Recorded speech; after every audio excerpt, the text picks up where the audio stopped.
Hi, and welcome to my walkthrough of AS315 Lab 5.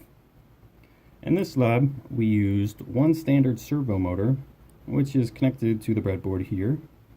We used two 100 microfarad capacitors and one potentiometer.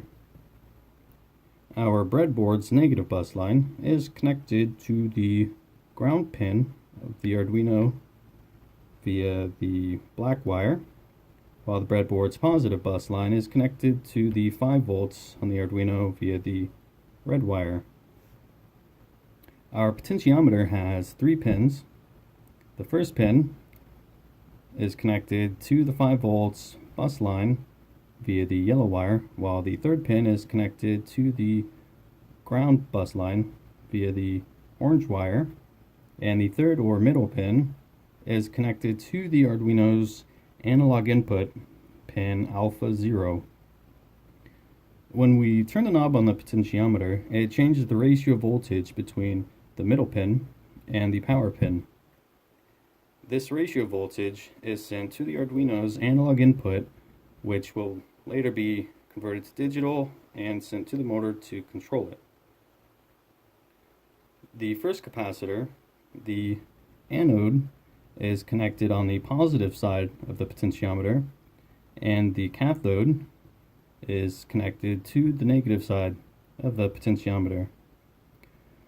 When the capacitor is across the power and ground to the potentiometer, we create a decoupling capacitor which will reduce the changes caused by the potentiometer from the rest of the circuit.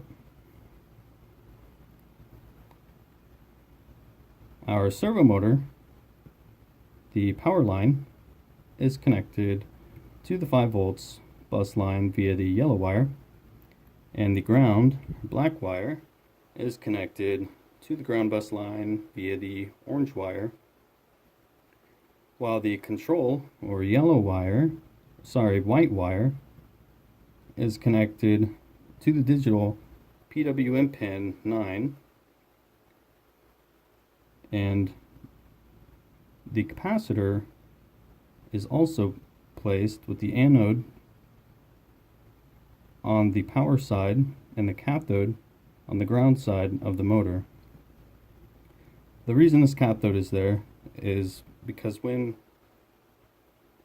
our change in voltage is sent to the analog and converted to digital, the digital is sent from pin 9 to the control wire, which will command the motor at what angle or to what degree it needs to position itself.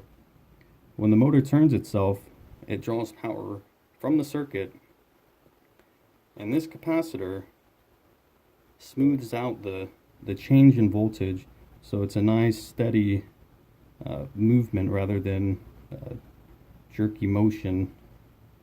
But the whole purpose of this lab is to determine whether some noobs have to stay out, knock,